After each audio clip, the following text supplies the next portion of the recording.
Hi, this is Chris Young. Welcome to episode 73 of Contemplating Life.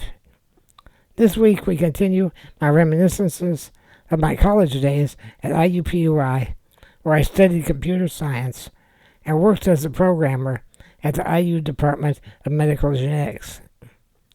I started work in the genetics department in April 1977 during my 8th semester. And we already covered the classes I took that semester. I'd go to work early in the morning and ride in with my dad. He worked at a sheet metal shop at 10th and West Street, just a couple of blocks from the genetics lab at Riley Hospital. I would work most of the day, and then the wheelchair van would transfer me to the 38th Street campus of IUPUI, where I'd take evening classes. I don't remember how many hours I worked for those first few weeks while I was still in school. It was only a month until finals when I started work. After finals, I began working full-time at the genetics lab. Dad would take me to work each morning and pick me up again at the end of the day throughout the summer. Over the summer, they hired 3 other student programmers. I don't remember the names of the other 2 guys, but there was a girl named Crystal. We all got along pretty well. We had some good times, but we did manage to get work done as well. We had a timesheet we were supposed to fill out each day and turn in at the end of the week. One of the guys came up with the idea of writing a computer program that would fill it out for us. We would crank the timesheet into a teletype machine and then run the program, and it would fill out our hours. Now, we were supposed to work an 8-hour shift with a lunch break in the middle. We didn't actually clock in and out on the computer, although we told everyone we did. The program would start at 9 a.m. and randomly pick a time plus or minus 2 or 3 minutes. In the middle of the day, it would randomly pick time for a lunch break, and at the end of the day, it would pick a time that exactly added up to 8 hours.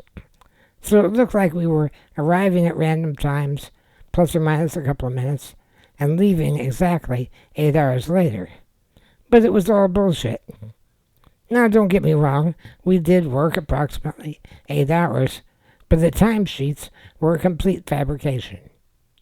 I don't recall what we were paid hourly, but one day on payday, I noticed the other students were being paid more than I was.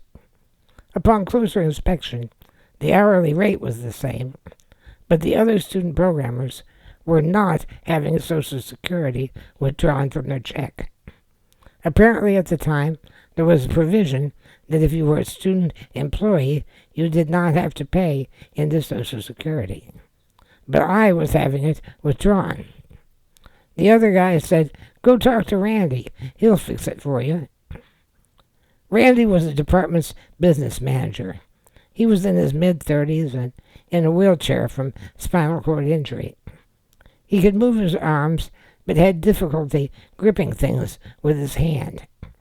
He had some sort of mechanical device strapped to his wrist. He could flex his wrist, and it would open and close the grip of his fingers, allowing him to hold a pen or a pencil. I thought it was a very clever device. I never did go see Randy about getting exempt from Social Security. I thought to myself, who knows, maybe someday I'll need that extra time of eligibility. It was one of the smartest decisions I ever made.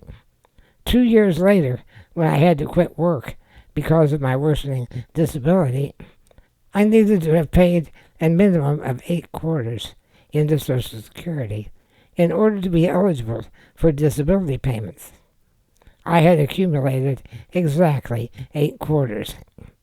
Had I taken that exemption for student employees and not paid into Social Security, I would have never been able to draw disability payments.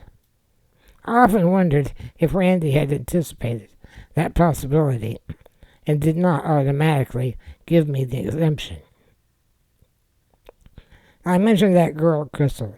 She was an interesting character. She had an air of sophistication and haughtiness that bordered upon arrogance. It seems she was raised in a family of wealth and privilege, and she exuded that attitude. She seemed offended by Dr. Gersting's gruff personality. She said, "I told my mother that Dr. Gersting's language was crude and colorful. It's populated with such words as sucker." Mother replied, "I presume you're not referring to a piece of hard candy on a stick." "No, Mother. He says things like, 'If this sucker doesn't run by Friday, we're going to be screwed.'" Well, that was an accurate description of Gersting. I loved him for it, but she was disgusted by it. One day I got to meet her mother, who was a child psychologist who worked at Raleigh Hospital. One day during our lunch break, Crystal took me upstairs to meet Mom. It turns out I was likely a former client of her mother. I had a flashback to a distant memory of being in that very waiting room. I recognized the pictures of clowns hanging on the wood-paneled walls. When I looked into the office, I also recognized that space. I'm guessing I was maybe 4 or 5 years old, and my parents took me to be evaluated by a psychologist. They wanted to know if my disability was only physical or if there was something mentally wrong with me. You see, in those days, I had an imaginary friend that seemed to concern them greatly. They took me to the psychologist for evaluation. She interviewed me and gave me puzzles to work. She had little square and triangular wooden tiles of various colors. She would show me a drawing, and I had to recreate the pattern using the colored tiles. I had no difficulty completing the task quickly.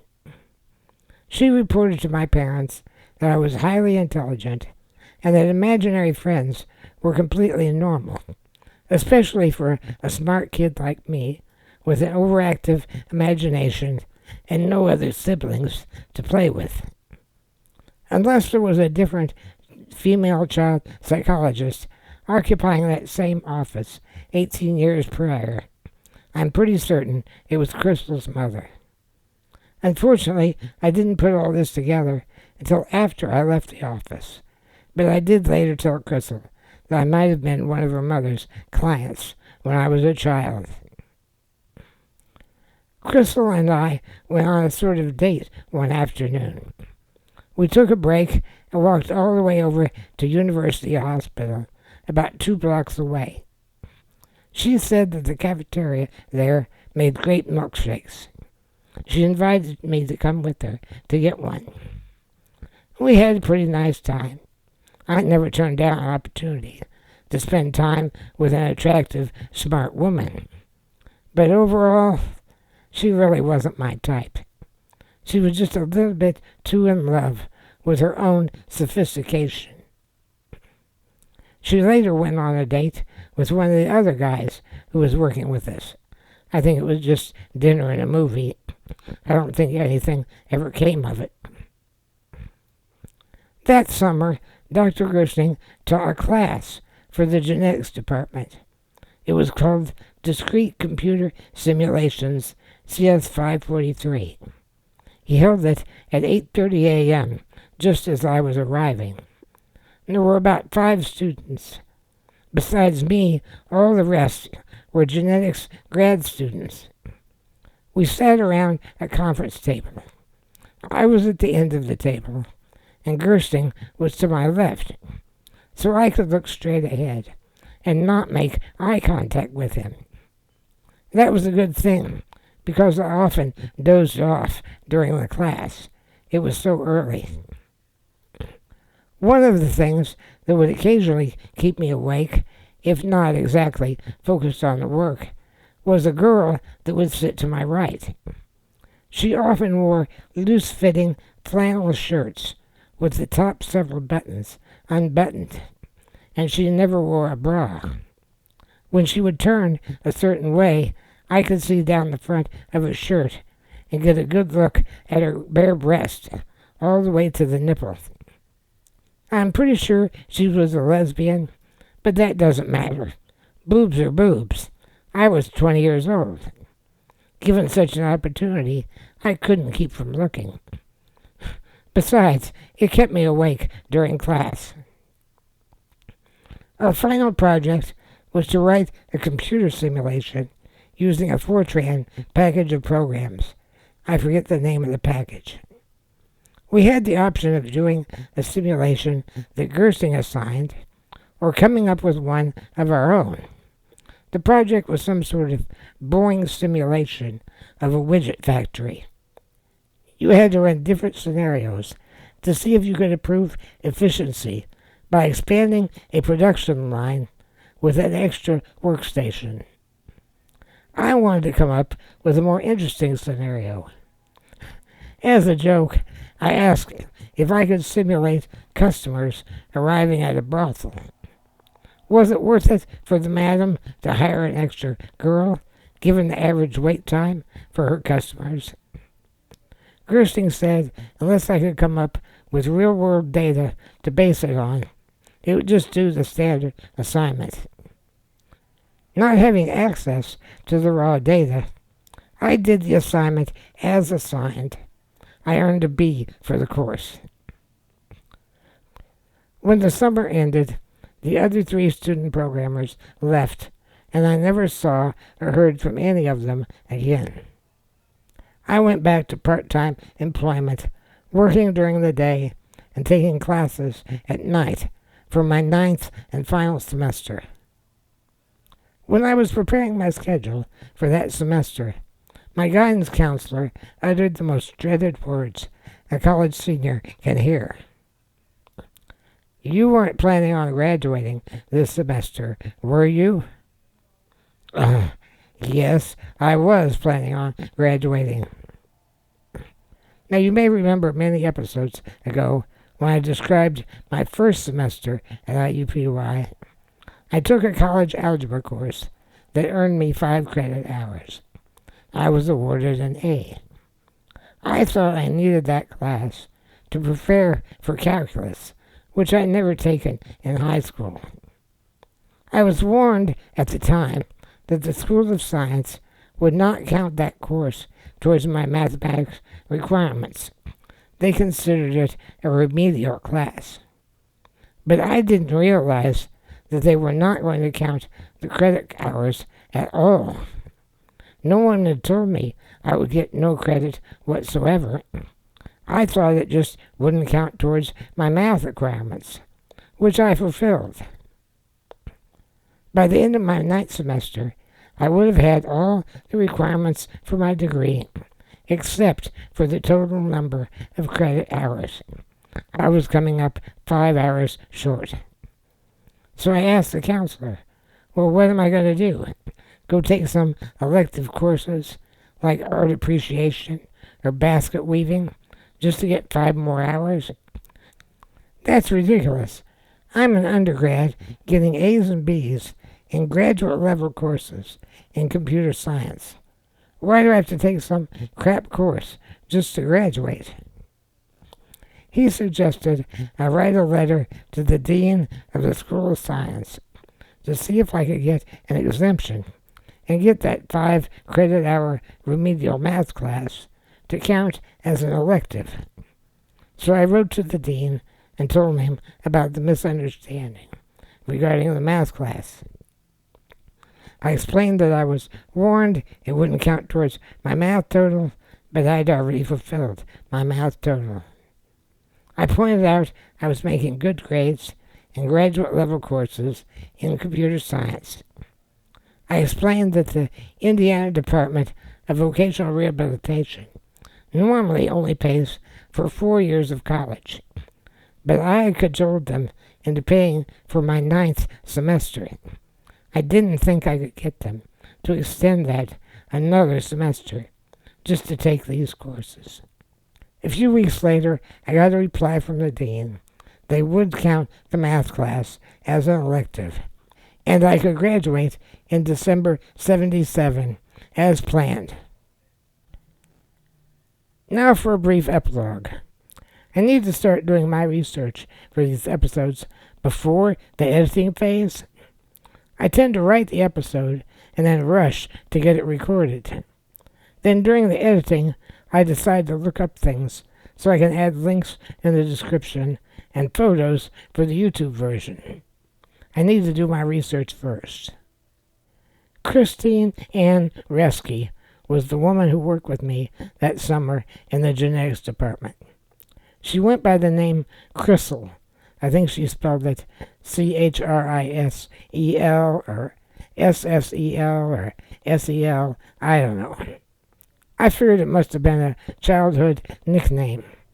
Maybe it was a shortened version of Crystal, but apparently her real name was Christine. Her mother was Dr. Nancy Arnold Reske. I didn't remember her mother's name, but I remembered their last name. I just chose not to mention it earlier in the podcast, because let's face it, I wasn't really very flattering to Crystal. That last name is spelled Roeske, but it's pronounced Reske, not Roski. I remember discussing with her that my uncle's name is Rell, Roell. The ROE in both names is pronounced the same, with the O being essentially silent. So it's Reske and Rell, not Roski or Roel. I wanted to look up Dr. Reske to see if she was working at Riley when I was a child. According to a blog post I found memorializing her, I don't think she held that position. It says she finished her residency in 1964 and then took the position at Riley. I would have been 9 years old in 1964, and I'm pretty sure that the thing I remembered was prior to that. Dr. Reske was quite a woman. I encourage you to read the linked article about her. She died of cancer in 1986, a few days after her 58th birthday. I didn't find an online version of her official obituary. The article mentioned she had 2 children, but it didn't give their names. It mentioned her husband, Dr. Roger William Reske, so I went looking for his obituary in hopes of finding Crystal's actual name. I found a partial obituary that stated his first wife, Nancy Arnold Reske, and daughter, Christine Reske, and sister, Romero Reske, preceded him in death. He died in 2009, at age 82, from complications of Parkinson's. It described Dr. Nancy as his first wife, so apparently he remarried. At first, I just saw the name Christine. It didn't sink into me that it said she had preceded him. I Googled her and found a record for her on a genealogy website that said she died on 11 October 1991 in Canberra, Australian Capital Territory, Australia, at the age of 34, and was buried in Minneapolis. That article about her mother said that Dr. Reske was born in Minneapolis. It didn't list a cause of death for Christine, and I have no idea how she ended up in Australia. I would have liked to learn more about her life. So that's the rest of the story.